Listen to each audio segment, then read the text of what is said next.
Well, welcome everyone to today's meeting of November 19th. As I thought I had the beeps slowing down, they kept on going. Anyway, thank you for everyone taking time out of their day today.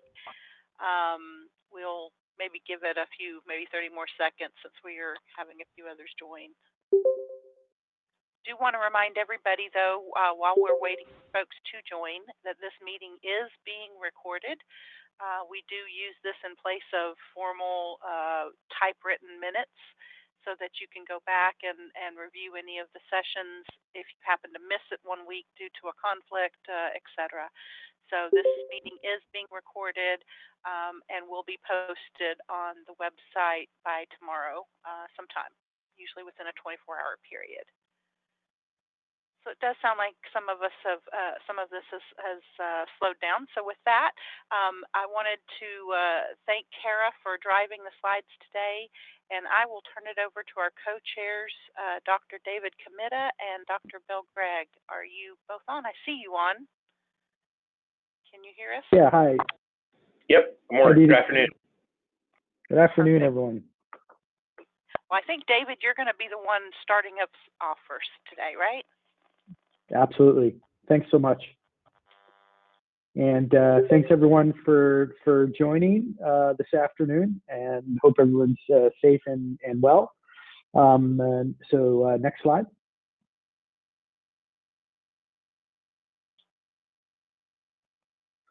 So just wanted to run through the agenda, quick welcome, and run through some items about our great engagement and participants and members. Then I'm going to hand it over to Dr. Gregg for some framing of our data usability discussion and submission. And then Joe is going to review the case backlog assignment review from the previous 2020 work items from the Care Quality Commonwealth Joint Work Group. And then we're going to ask you to do some review and a homework assignment, which we'll get into a little later, for some new proposed work items as our efforts move forward. And hopefully we'll have some time for some comments and questions at the end. So next slide. And we continue to have significant interest with our numbers increasing, as you can see, from 186 organizations to 187, and from 259 participants to 263 participants. And you see it's really engagement from across the industry. So it's very encouraging to see. And we continue to encourage you to invite other colleagues to future discussions, as this work group is open to all participants. Next slide. And just for briefly for the meeting work group logistics, so you see on the Sequoia website, you'll see you can get the invites and download them to your calendar. All of our meetings are recorded, and the notes and documentation and all the resources are there at the website. So if you haven't made your way to explore it, please do so. And really want to thank again the Sequoia team here for doing all the lifting and assembling that for us. Next slide. This is just the next couple slides to highlight and thank the Sequoia members for the continued support, and that really enables us to host this work group. And you can see the list here, and we have some new members who have recently joined. And at this point, I am going to turn it over to Dr. Gregg to take over the discussion for today's data usability. Okay, great. Thank you, Dr. Comita. So great to talk with everybody in this week before Thanksgiving. And I wanted to call out as I'm going to build on and talk about some of the same things that David did last week, and really about framing what our what our direction is around data usability. So over these past couple of weeks, Joe's done a great job of reviewing kind of the previous work, the prior art, the things that we all acknowledge are what can feed into what we're doing. And during that process, both during the meetings as well as outside of it, we've received multiple comments and proposals for inclusion from many of you, and we really appreciate all that engagement. But as all of us were reviewing it, between David and myself and the Sequoia project team, we decided really that the time is right to start to formalize that process, and kind of formalizing that process of capturing your feedback. We all know that we have to right-size our scope to both be successful in our charge and to be practical and achievable in our recommendations. So this group has deep expertise and overlap in other work groups and other areas. And so really what we're going to end up doing is classifying things in probably three rough different ways. What are we going to tackle as part of the charge of this work group? What do we not? And then what other things do we parking lot as recommendations and maybe coordination with some of those other groups to say, look, this is something that the data usability work group supports. It's not in our charge to solve it, but we believe this is an important element. So after I'm speaking, Joe is going to go into some details about how we're going to do that. And we're all going to be starting to edit some common documents to really capture those new proposed items and allow each other to comment back and forth on the appropriateness of it, or if we have disagreements in that area, and then where they fit. How do they fit into our use cases? And if not, where do they fit into other areas? And I think that will start to help as we classify those things and then start to formally vote or capture via survey how we all feel about that. But ultimately, this first phase that goes through March, we will need to agree on a scope. And this is our first step of likely many iterations to do that. And so I think this is a good time, since all of us I know will be following the newest CDC guidance for Thanksgiving, and we're going to have plenty of time to focus. So this little homework assignment might give us something outside of the sports games that might be on to be able to focus. And I did want to wish everyone a very healthy and happy and hopefully very safe holiday. So handing it over to Joe to go through some of those details and get us started on our homework.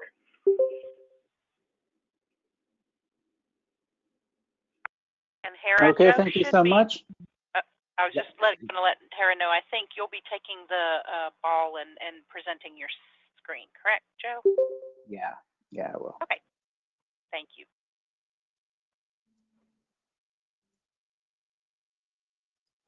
Okay, you should see my screen. Let me know if you do. Yes, if you don't. we do. Okay, good. All right, so I've got the 2.0 version of the document presented, and I've also got the here's our. I made a little Google Drive for us. It's got the it's got a new spreadsheet in it, and I'll show you that. It's proposed work items for this data usability work group, and it's currently populated with, thank you, Dee Dee, or whoever did that for me. It's currently populated with the backlog left over from the prior work group. Okay. Yeah, and Joe, just to be clear, I did not copy over the done ones. If they were in status of done, they were not copied over, but if they said in progress or not started, I moved them over for placeholders. I did not put the categories with them yet myself. I thought we would do that in the work group. Yep, that's exactly right. Good. So we've got ourselves kind of the first bits of a backlog, and I didn't want to presume which use case they map to, but it was my understanding that some of these things would be kind of cross use case, and some might map to specific use cases. So so what we're going to start doing is identifying new backlog items. If you notice, I haven't put any like voting things off to the right like we had in the other thing. mainly because I don't know yet how exactly we will be doing, how we'll be prioritizing. You know, we have this entire phase 1 to prioritize, but one thing that we will be able to determine really quickly is whether or not we're starving a particular use case, and you know, overly emphasizing one use case at the expense of another. So, and basically the way that you would use this, you should all have access to it. This is editable for anyone that has the link, and the link is in the presentation, and if not, maybe somebody might just put it in the chat as well. Yeah, that's what I figured. Oh, that's the link to participants. Try something else. But at any rate, the way this works is if you just want to put a suggested work item and you can describe it in a few lines, we'll just describe it in a few lines right here in column B.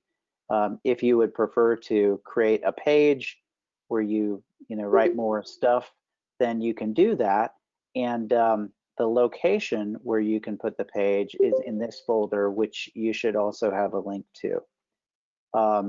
And again, this is editable for anyone who has the link. So if you want, you can just go up here and hit new and create a new Google Doc for your topic, and then you can copy the link to it into this if you'd like to do what I did. Does anybody actually need me to step through that process of doing the link, or do you want to just figure it out yourself?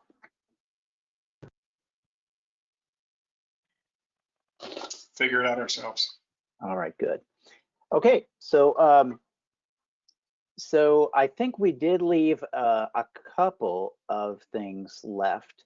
I think when we last left, we were talking about guidance for longitudinal view, which was quite a Rorschach work item because it really meant very different things to different audiences. So I suspect that that will break out and become something else. And just kind of to walk through the process for something like that, for now, let's leave these rows alone that are the existing ones. But if we decide to cannibalize some and turn those into more granular items that are easier to manage and prioritize, we can leave this alone, but just add the more granular thing down below. Okay, and then what we'll end up doing is, like, for example, in the longitudinal view, we'll probably have just like a little cross link that says, we've taken this sub issue out and it's now issue called whatever. Okay, that makes sense? Yeah, hey Joe, sorry for not listening, but is this currently in order that we propose we would tackle these things? That's a good question. It looks like it is. Except for the reduce duplication, which you had copied already, Joe. I think it was a little further down, so it's not exactly in the order.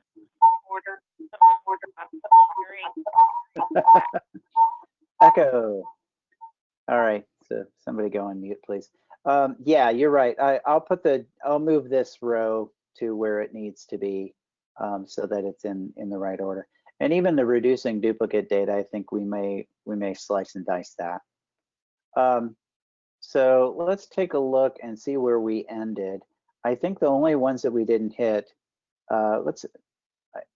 Hey, Joe, it's Alan. Can I ask a question as well before we jump into any of these specifics? Absolutely. So as far as looking at the proposed items and potentially anything that gets added to that list, and if this question is better for like Chris, I don't see him on the line, I can send over an email, but the document that you ran us through, the version 2 of the joint document content group from Carey Quality and Commonwealth, I mean, that's still a draft document. It hasn't actually been finished and published. Are we taking any of that work on in this work group? Is that the intention, or is the intention that that will actually be finished by Carey Quality and Commonwealth separately? And so we should assume in prioritizing other work here that whatever is in that draft version 2 is finished and so doesn't need to be a work item here. Perfect question. I'm actually curious about that myself. I think the work will be done. The question is by whom? So I think that we can probably raise questions, and if this group wants to weigh in on any of those changes, I think it could, but I think those changes will get done in a different lane. Is that accurate, Dee Dee? That is accurate. I think you articulated that well. So my understanding, and of course we can confirm with Dave Castle and Chris, as you mentioned, Alan, but my understanding is that what was folded into the draft that was presented to their advisory council already, and I think was presented to the steering committee yesterday, I'm not sure of that, but the draft that included the information that Joe had already incorporated is where it's kind of frozen in time. So that's what they're now determining a timeline, from what I understand, for where the care quality implementers will hold each other accountable for meeting those requirements. Now, as you'll notice in these work priority items, some of them say in progress. So the items that Joe put at the top of the page, it said this was taken care of, this was taken care of, see section blah, those we won't reopen. But the goal is for this to feed back to Commonwealth Care Quality as well for future work. So thinking of this, maybe it becomes a version, it's Sequoia branded, but it's in all practical purposes a version 3 of the guide, which will be the next 18-month cycle of issues or priorities that can be addressed by implementers potentially. So the Sequoia work will be something that Care Quality Commonwealth can then pick and choose what it wants to take from what was determined in this work group and then incorporate into a version 3 in a later date. Does that make sense? In general, yes, and that's helpful. Thanks, Dee Dee. I do have some additional, I guess, questions, and I can just reach out to Dave and Chris maybe about the timeline of that version 2 and what's expected with it. Because that's still a work in progress. There's still more that needs to be finalized there. It's not, at least to my understanding, at least not publication ready at this point. Right. I think that was what was happening, was the input was being gathered from implementers to see if there was any pushback, and then it was going through the formal approval process. So I think that's where it is. My thought, or what I understood, was that by December they hope to have it fully published and then have early next year some timelines for which are accompanying to it. They don't expect to do additional work and create a version 3 next year, so they're going to go on hiatus on creating a new content guide, because they need to have time for implementers to bake it into their product. So they're kind of looking for us to do some of that work, and then they'll pick and choose and determine what they may want to adopt, if not all, of future requirements that we put together. Okay, that makes sense. Thanks. All right, thanks, Alan. Okay, so what I would like to do is I'm gonna hit the last couple of work items so that we can say that we can check this box and say that we've gone through all the work items. Because I do believe we ended on the guidance for the longitudinal view, and I think we had a few ideas of what that means. So I suspect that will break out. And by the way, as I'm speaking, feel free to add rows in real time if you want. I mean, there's no time like the present if you have ideas for this. I see there are a bunch of you that are already in this. In this, so if you add them, we may even talk about them a little bit today. Okay, so the next one, this guidance for codes and discrete data elements. Let's take a quick look at that.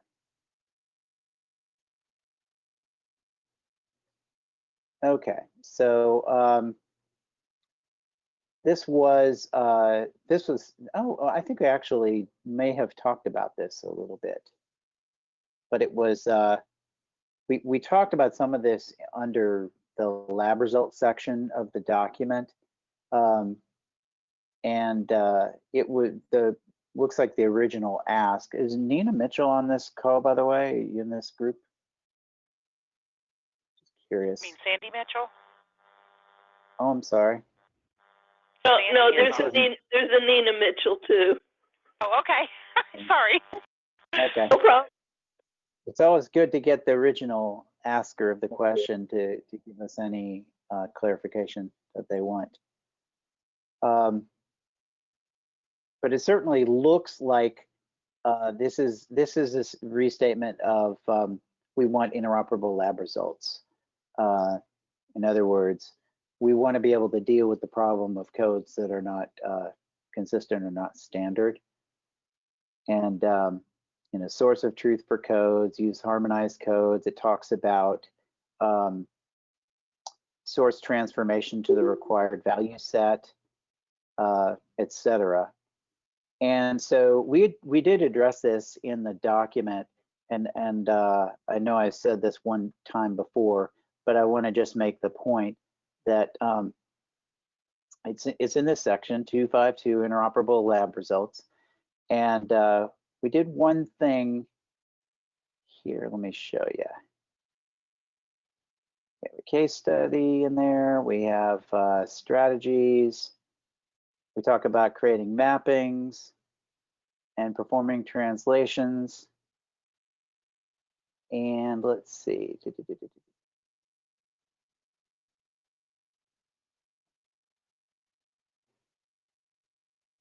And so here's kind of a money requirement. A responding system that receives laboratory orders or results. So remember, this was written for like the EHR or HIE that was receiving results from a lab system and then putting those results in CD documents to move around. That was this context. We are not limited to that context, I don't think, but that's what this context was. So responding system, so that means a system that is, and when we say responding, we were also, in this document, we were limiting ourselves to the pull, the query kind of a situation. So a responding system that receives lab orders or results and includes them in generated documents shall use the automatable mappings adopted by this guide to perform translations, okay? But it's not a real shall with teeth because we didn't adopt any automatable mappings. So the idea is we created a placeholder that if this guide or future guides were to identify automatable mappings, by that what we mean is there's enough information in a table or in some artifact that says if you get one of these, we can definitively say it should translate to one of these. It's that simple. That would be an automatable mapping. And it's not, we know that that's not the case for many lab results. There's not enough context.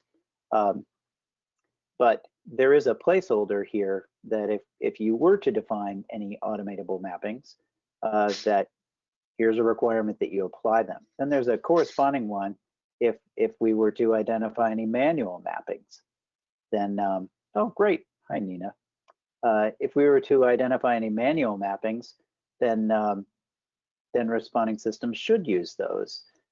These may be delayed in generated documents due to their manual nature. So this is acknowledging that you might have a HIMSS department that's doing this, and it might take some time for them to do this mapping.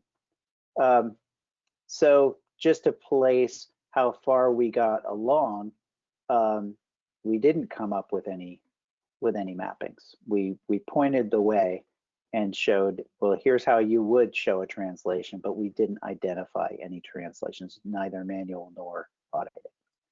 But anyway, that's what this issue would cover.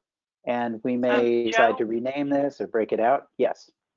There's a question in the box while you're still there. You from Andrea. Oh, yes. Yeah. So I was just wondering, I'm trying to understand a little bit more. When the performing lab results are received at the EHR doorstep, if you will, those performing lab naming conventions from that original message are usually internally mapped and often changed to something different than what the performing lab sent in the EHR database before it's even presented to providers. And then that new name, if you will, or whatever's built in the EHR is used as the naming convention for lab results that get sent outbound from the EHR via CDA, FHIR, or whatever format to an HIE, other EHR vendors, et cetera. Can you clarify, because those are different based on potentially on the mappings, codings, and meaning from your previous description, if both are considered or if it's only from the outbound side of the EHR that you're considering in scope? I don't know if I can speak to the overall scope, but I would say when we're talking about an EHR creating a CDA, I'm pretty sure that that would be in scope. But when we're talking about that, is your question about what kind of mapping we're describing? No, Like just kind of in which more direction? the point of the information workflow, because you're trying to achieve semantic interoperability. And when the EHRs, almost all the national EHRs used in the US, all the vendors, they do not preserve the fidelity of that semantic meaning that the performing lab sends. Got it. To that EHR. So that's one of the major transition points, if you will, where that semantic interoperability may be lost. So that's a really good point, and I hope that we get that in the minutes. That was one of the issues that we talked about, and I know we don't need to go too deep into this right now, but I would just say that when there is a certain degree of fidelity that comes in the lab result from the lab system, there really is a question of, can that be expressed in a CDA when it's moved in? Because I think there are some places where it can't, because it just doesn't have that fidelity and it doesn't have the same kind of data structures. It's a separate question of whether it can be represented but isn't. In other words, where there's extra context that is just dropped. And I guess a further thing would be, if we were to have a mapping, if we were to define a mapping, the mapping could start at the point where, say, a V2 message is received, or I don't know what other forms lab results would come in, but it could be a mapping from V2 to CDA that would say, if you get one of these, look for this, and if you find this, then do this, and if you ever generate a CDA with this lab result, then here's what you do to retain as much of that information as you can. And so what I would suggest is, for our backlog, for that purpose, we enumerate the exact things that we want. Like, we would want to say, like, I know specimen, there are details about specimen that is something that might be context that is lost. Then we would have a backlog item that would say, figure out how to retain specimen, maybe in some other way, or at least account for it in a mapping table. Or if you're saying that there's something about naming conventions, is the backlog item that we need to retain the naming conventions, or to take advantage of those conventions to map them to something else? Yeah, and I guess the question is, why map them to something else? Because if each practice or EHR vendor interprets the name in their build that this is what they're going to use, and it's different from whatever the performing lab is, and you just take any test from, say, LabCorp, Quest, or whoever your lab is, and if it's represented, 5 to 10 different ways, or 20 across the country in each implementation, and you start sharing that over HIEs or between EHRs, how are folks going to know you're actually sharing the same thing when it's named differently, and vice versa? That's the point. Okay. So it's a little bit deeper, but I mean, we don't have to go into it, but I just want to kind of highlight that, because that's going to be a huge semantic interoperability problem to try to solve. Quick question, does the incoming, the lab incoming, is it coded with the same type of codes that are required for the Cures Act, meaningful use, and so forth, with the right link codes and so forth? So here's the thing, is meaningful use was geared towards physicians and eligible hospitals.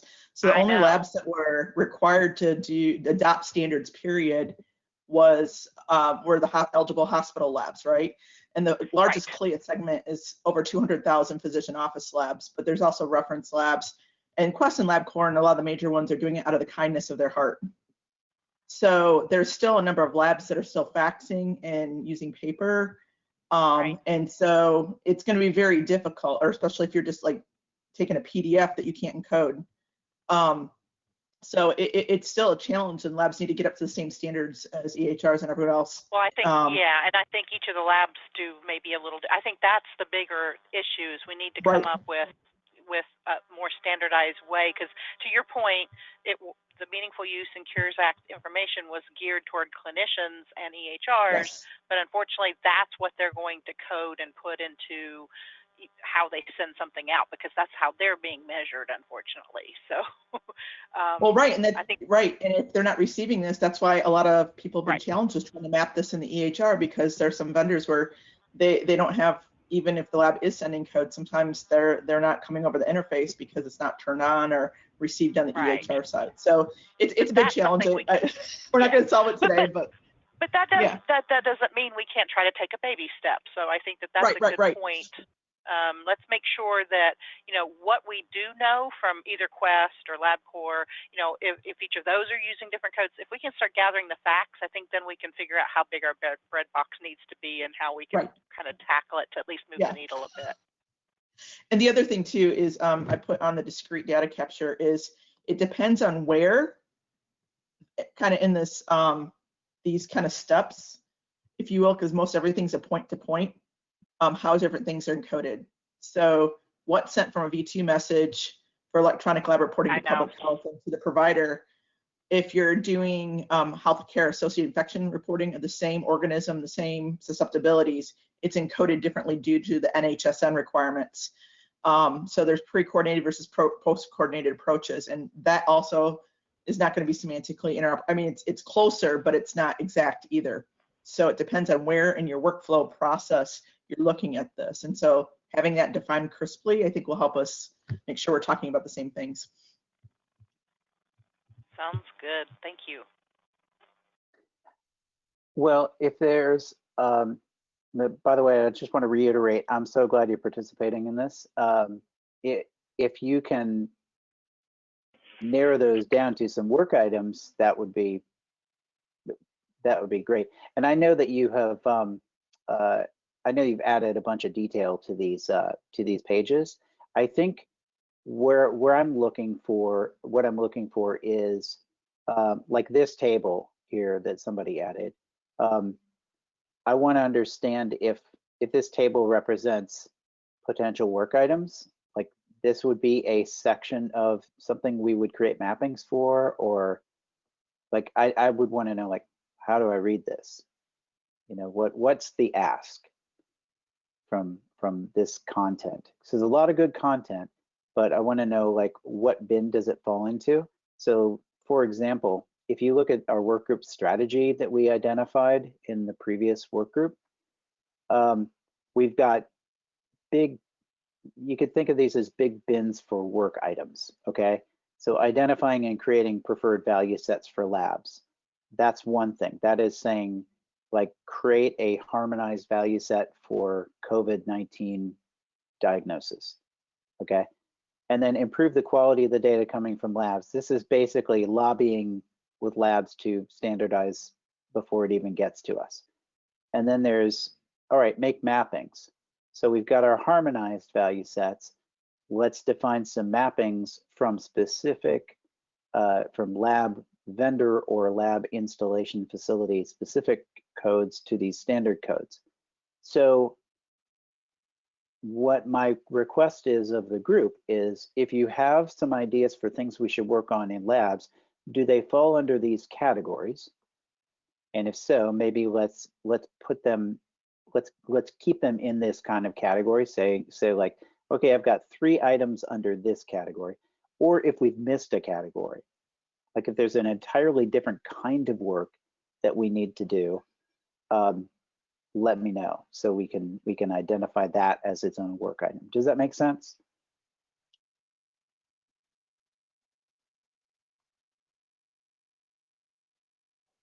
Okay, I'll assume yes.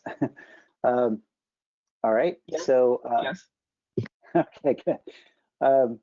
So we'll I encourage you all to read the those of you who are interested in lab results and codes and everything, to read what's been written on both of these pages, this prioritized list of laboratory results and guidance for codes and discrete data elements, because there's a lot of really good information.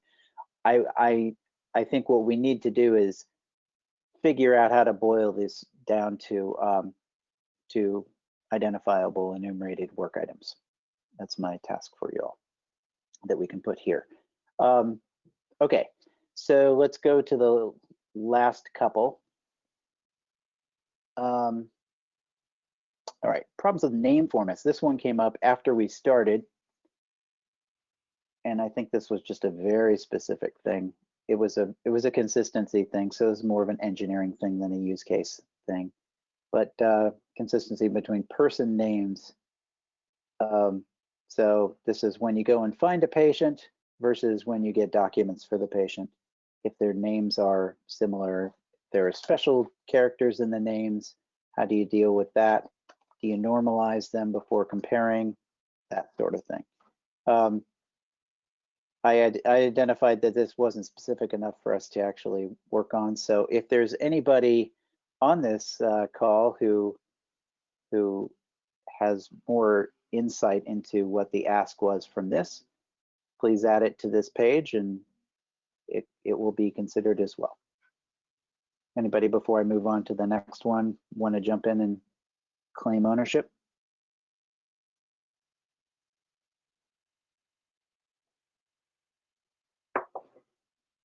Okay, moving on. Last one, and this was done, guidance for sharing incomplete encounters.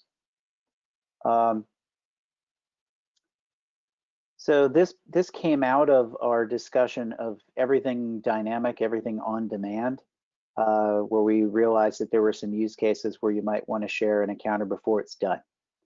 And so let's see, sorry, I'm just reading the chat. Okay. And since this is the last one, and since we're more or less done with it, I'll show you what we ended up with. It was,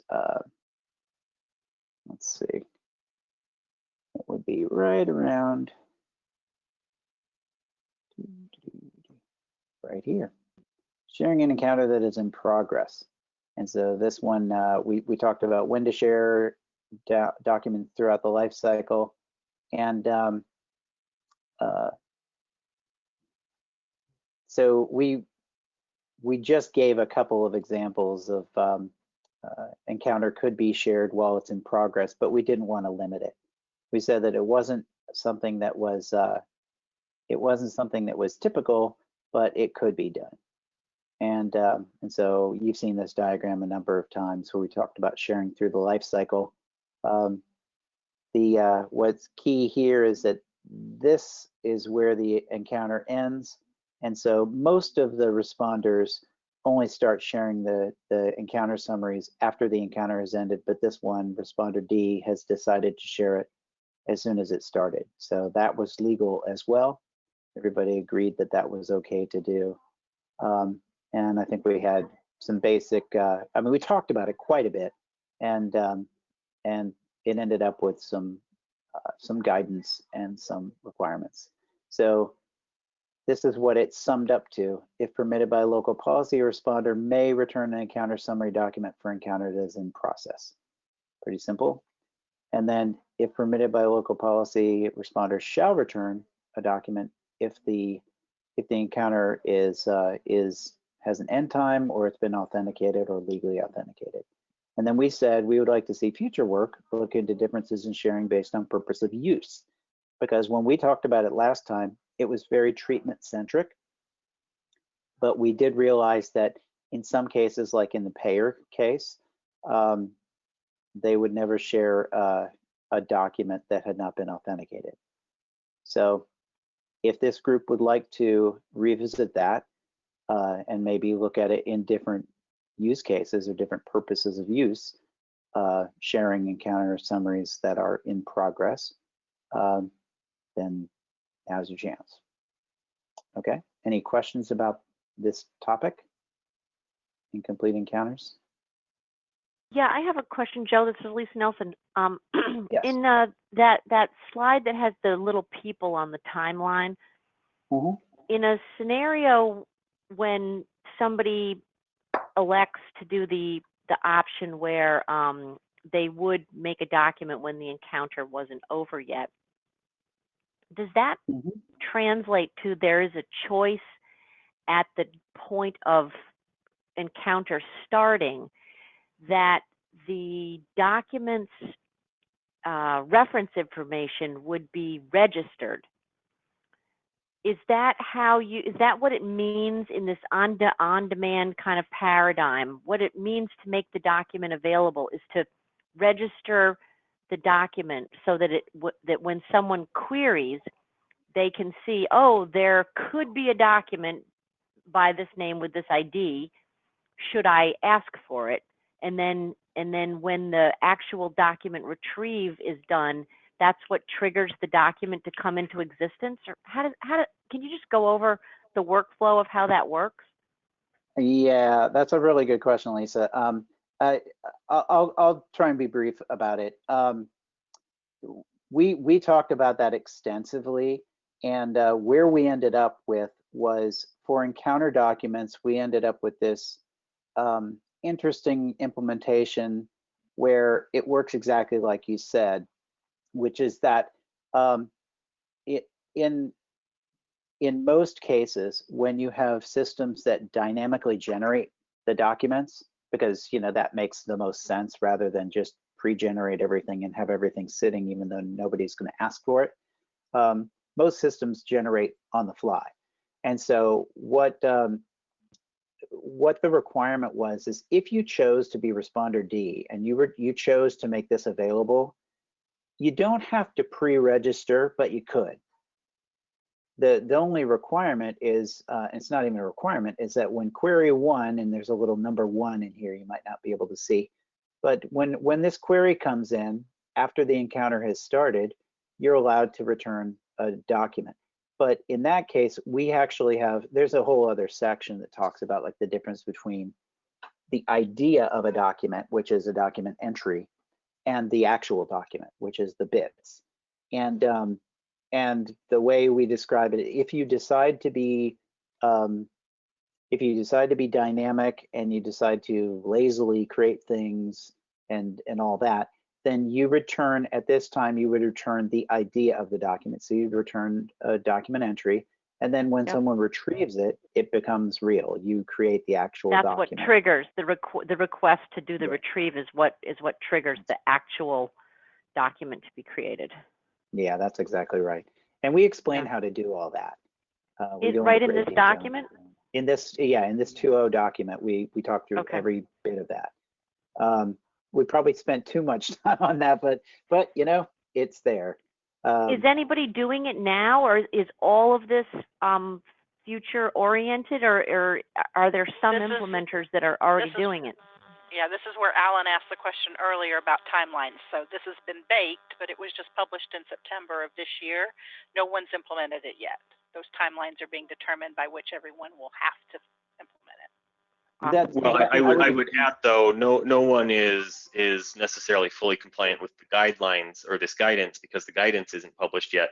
However, this is based on what some vendors are doing and what we think should be done by everyone. So there are some who do this today already. How it varies, I think the general question is it varies by EHR is kind of the answer to a lot of these types of questions. But there are some EHRs that do actually have a repository, like an actual, source of here's where all of our documents are. Yeah, so yes, document registry repository. And so at some point in this line, they would actually have to register the document, whether that's putting the document in there or just a pointer to a future document. Not all EHRs do that though. There are I would say probably more in how we talked through this EHRs that don't actually have the concept of this is our repository or our registry, but rather when a query comes in, it's looking at events in the system to determine should this event have caused there to be a document, and now you can generate a document based on that encounter, for example. But there wasn't any point at which this encounter happened and so caused a registration event to occur, because all of that happens at the time of the incoming query. Mm-hmm. Thanks, Alan. Yeah, that's basically it. We looked at what was happening. We looked at what was happening in practice and massaged it a little bit, tried to wrangle it and say, well, all right, let's see what would be the best way to do this, and that's what we ended up doing. So a lot of it reflects existing behavior. This idea of dynamic generation, this idea of not generating until somebody asks for it, that's a pretty popular idea. So we went into great detail of how you would do it. Is that a synchronous query though? When they finally ask for it, is that a synchronous or an asynchronous operation? It can be either, but like we did define an asynchronous way to do it. If you have like a very high latency generation process, where it's going to time out because it takes too long to generate, which is often the case with a big like CCD document. Okay, great. Yeah, so there's a way to do that. And did you also handle the other side of the issue, not documents getting out, but documents coming in? Is there documentation on the expectations for documents coming in, what the workflow will be for processing? Think of your IHE PCC 4 things. I'm going to import the document, attach it to the record, make it viewable, perhaps import sections, perhaps import discrete data. No, we didn't. Not in this spec. I got another spec I'm working on where we're doing push, but this was pull only. And in this current group, I suppose that's still open for consideration, whether or not we want to think about things like pushing or push notifications or things like that. I think that's still, is that open, Dee Dee, or is that definitely in scope? Yeah, if you think about it, our charter is only constraining us to the 3 very high level use cases, but our scope of what we want to attack is up to this work group. So it would be open in my mind. Okay, good. We did that exercise in the CDA implementation-a-thon where we went around and all the different implementers talked about what their inbound CDA document strategy was, what their workflow was, and it was so diverse that you almost have no expectation of what you can expect to happen if a document is delivered to the doorstep of an EHR. Yeah, that's true. Well, yeah, in my other life, in my push spec, we trying to find a little bit of black box behavior, like, what could you expect from the outside? Because if you think about it, in a push, it should be that there is a lot of leeway, because you might be pushing to a public health thing that all it's doing is incrementing a number in a database, whereas something else might persist an entire document as it is. And so we tried to split the difference in this other spec that I was working on, that we would write conditional requirements. So we would say, if you are going to persist something, and if you are going to do something like we referenced the HL7 basic provenance guide. And we said, well, if you are going to do something like pull out the individual values of a document and persist them in some way, then you have to persist the provenance links as well. So we referenced that guide to do that. I would like to see us do something similar in this group, where we, and in fact, that's one of the, yeah, go ahead. This can be guidance for both CDA as well as FHIR. So we're talking about data, how it's transported. If appropriate, we can provide guidance on specific transports, but But we should be thinking about all that, because I think, to your point, Lisa, that you made on the implementation-a-thon, there were different, different workflows from each of the vendors. With fire, it's going to be even worse because it's going to be chunked up in little pieces. Yeah, I would agree with that. And I think, I think a lot of our activities are going to be around constraining how implementers use these things, just because we're going to have to make some choices, otherwise it'll always be that way. Point, Dr. Greg. Agreed. I'm just very curious. We're getting toward the end, but I want to get. I don't have a method to like take a poll or take temperature or anything, but I'm kind of curious. In the previous version of this work group, we did a lot in the. I guess we filled the gaps that couldn't have been taken by other work groups. So we tackled things like the intersection of query and content, because that's something that's tricky. It's like in most cases, like you go to HL7 or you go to IHEPCC if you want to constrain the content itself, right? If you want a profile that constrains what a CDA looks like. But where do you go when you want to talk about how you query for something affects the generation of something, or the workflow of dynamic generation? So we tackled those kinds of topics. I'm curious in this iteration if that's still considered an important source of work items, or That if you're affects more usability. interested. Yeah, Joe, think about it. It's going to affect usability because it depends on how you query what you expect to get back. So if it affects usability and the clinician's experience, or the public health experience, or the consumer's experience, then it's on the table. Now, we can't solve world hunger, so I think that's going to be our hardest, part to try to keep in line, is that we have to create tables of contents for all three of those overall use cases by March. So what can we do to scope that out, prioritize it, do this homework that you're about to go over the process again with and remind folks on, but how can we get to that point, knowing we have several more meetings, but we probably only have about 14, 15 more meetings total. Hey, Dee Dee, this is Alan. Can I ask a question based on that comment, and that was helpful. The work group, as you noted, is usability, data usability specifically. The draft document from Carrier Quality Commonwealth that we've been looking at was the document content work group, but now we're talking about data usability. Are we still focusing on data within documents, or should we also be looking at things like fire resources or other types of data exchange? It could be both.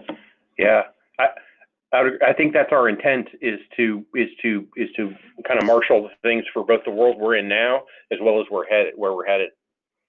So I would consider both of them on the table. Yeah, agreed. We've had that discussion, and I think leaving that open for again the future world and the future development of where it's going, really again ties to how, tying it back and pivoting to the data use and usability. I think that's all fair game.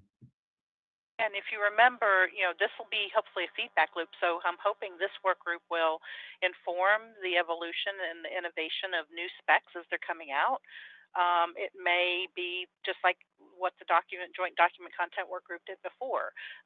Their version 1 guide actually influenced an HL7 publication. So the goal, hopefully, will be to get all of the deliverables from this guide eventually into some standards body to maintain them.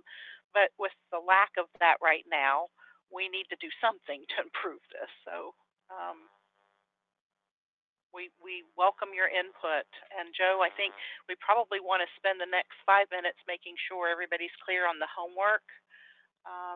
And I think I will just add that, we do need help in making sure that we hear from all stakeholders. So as you've now seen these links on the pages that are on this Google spreadsheet, where does it fall? If you are a public health person and you think this affects you, put an X there. So please give us your input. This is our way of kind of coordinating that information, since we only have 1 hour meetings each week, and we're not going to be meeting next week. So I do want to remind the group our next week's meeting is canceled because it does fall on Thanksgiving, and we hope that everyone does have a wonderful, safe, and healthy Thanksgiving. Doing what you can. I'm going to be remote virtual conferencing with family. It's going to be just my husband and myself, but so it'll be a different world, but we're going to try to make the best of it. So hopefully everyone is kind to each other that way. But we do want to make sure we get your input. Are there questions from this group on the process or what we're asking for homework? And Joe, is there anything else to add? I would just say the homework is add rows to the table, fill in the columns to the right as you can understand them. And if you see that somebody else has added a row and you think it applies to this or that use case, feel free to add an X, or a question mark or whatever you need to do. But let's start filling this table in. And this is going to be an information management task. That's going to be the hard part, is figuring out how to wrangle all these things that could make usability better into rows in a table. That's into actionable tasks. That's the key. So your homework is to get started filling out this backlog, and let's see what kind of coverage we can get on these, on these use cases and on these specific kinds of usability. And if I missed anything here, a different category, feel free to add a different category, a different aspect of usability that you think is important if I missed something. But this is time for you all to put stuff in, okay? And then we'll start talking about it. Like I said, you can either just type a few lines in here to describe it, or you can make your own page like I did and put the link to it in here. It's entirely up to you. Any questions about this process?